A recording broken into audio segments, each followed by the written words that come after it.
The village woke under a heavy, bruised sky, the kind that pressed down on rooftops and shoulders alike.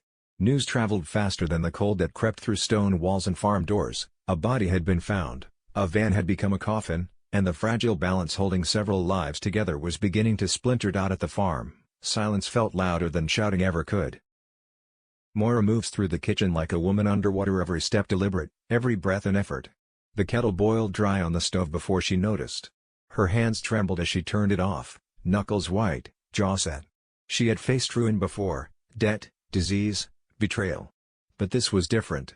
This was rot seeping upward from the soil itself, threatening to swallow everything she loved. Outside, the fields lay innocent and indifferent, their stillness mocking the chaos unraveling within the farmhouse walls. She told herself one thing on repeat: I didn't do this. But certainty was a fragile thing when the police were circling closer. At the depot, yellow tape fluttered weakly in the breeze, snapping like a warning flag. Officers moved with methodical precision, cameras flashing, evidence bags rustling. The van sat at the center of it all, ordinary, utilitarian, damning.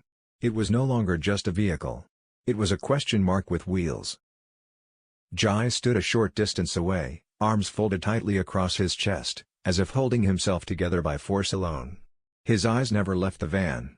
Every instinct screamed injustice, disbelief, fury, but none of that mattered now. Facts mattered. Timelines. Keys.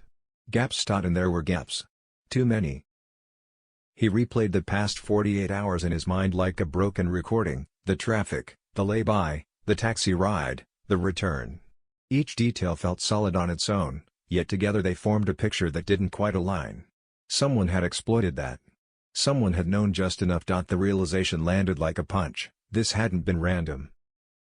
Across the village, whispers curled through doorways and over hedges. People spoke in lowered voices, glancing over shoulders as if guilt itself might be contagious. Old grudges resurfaced, casual remarks took on sinister weight, and kindness was rationed carefully. In the shop, Nicola watched customers with sharpened eyes, her usual chatter replaced by a tight, uneasy focus. She had always trusted her instincts, and now they buzzed relentlessly. There was grief here, yes, but also relief. And that disturbed her more than anger ever could. She noticed Dylan standing outside, hands shoved deep into his pockets, shoulders hunched against more than just the cold. Dylan hadn't slept. Every time he closed his eyes, memories surged forward, voices, threats disguised as promises, affection twisted into control. The news of the death had hit him harder than he expected, cracking open emotions he'd buried deep just to survive. He told himself he felt nothing. Then guilt followed. Then confusion. Then fear. Because relief was there too, unwelcome but undeniable. He wandered without purpose until someone spoke his name, grounding him. He nodded, answered when required, smiled when expected. But inside, his thoughts spiraled. If the man who had shaped so much of his pain was truly gone, what did that make him now? Free?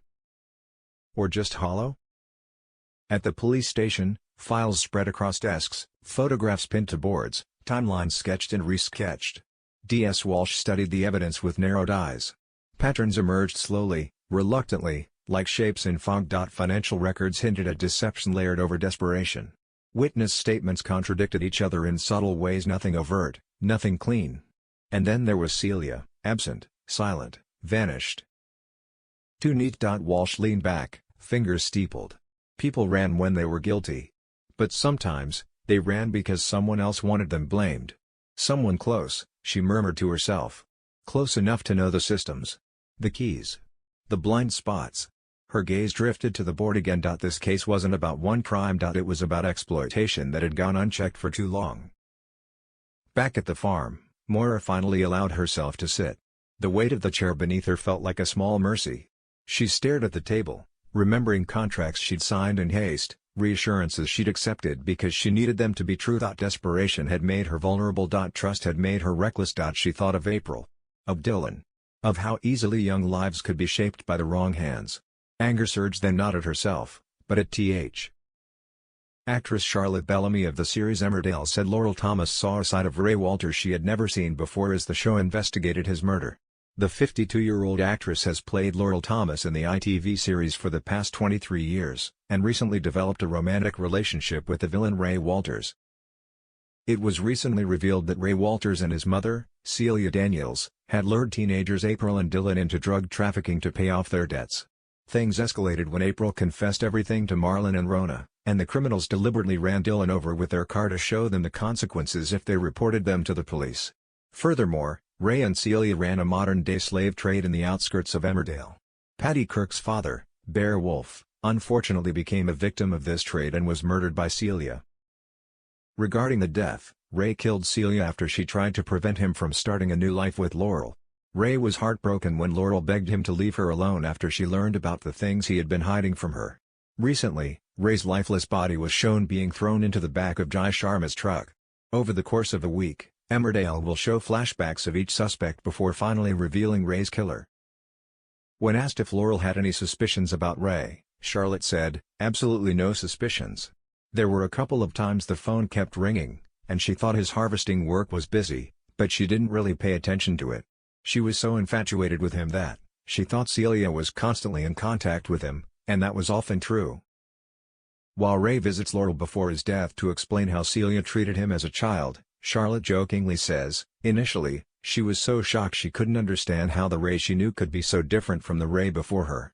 He became quite angry knowing he was about to lose her, and she saw a side of him she'd never seen before.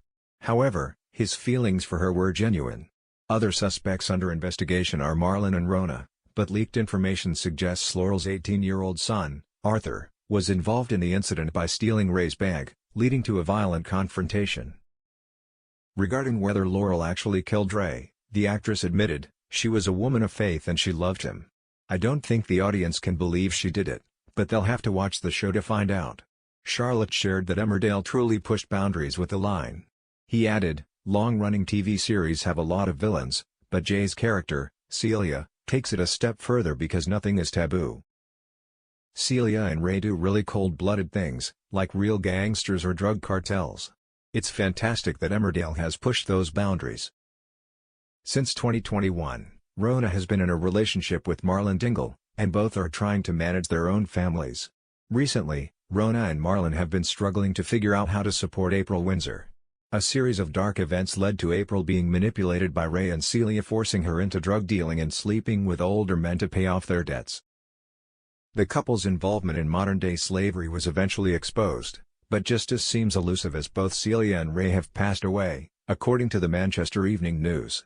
Ray was the one who stabbed his mother, Celia, to death when she tried to stop him from starting a new life with Laurel Thomas, with whom he had developed feelings.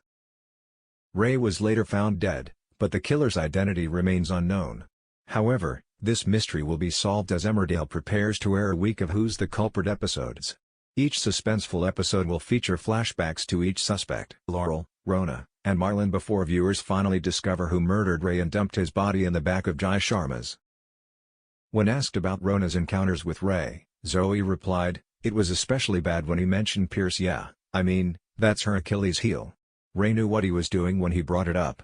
Every time his name was mentioned, she was dragged into a whirlwind of trouble. This period of her life was nothing but extreme fear and panic. I witnessed what Ray did to Dylan, Penders, on the phone while we were in the room with Celia. They were like rabbits with headlights on them. There was no sound in the night, no door opening, no other noise that wouldn't immediately turn around. They thought they were always in danger and were therefore in a state of extreme fear and panic." Regarding whether she had sufficient grounds to kill Ray, Zoe confessed, "I think she might have had a motive, because how long were they going to let this go on? I think it was a moment of desperation when there was no way out. So if I died or sacrificed myself in the process of freeing my family, especially my children, then maybe I would do it. And I think that's what Rona was thinking. He was ruthless and unforgiving, he wouldn't hesitate to use any means necessary. And Rona knew that. So she decided to go all in. She had to, otherwise, what would happen to them?" Zoe married her Emmerdale co-star, Jeff Hordley, who played Kane, in 2003, and throughout the storyline, fans had hoped that Kane would intervene to help Marlon and Rona. Regarding this expectation not coming true, Zoe commented, "Professionally disappointing, but personally incredibly happy. I didn't want to work with Jeff and he didn't want to work with me, but I also think my husband is a brilliant actor. I've always wanted to work with talented people and he's one of them, so maybe it's a double-edged sword."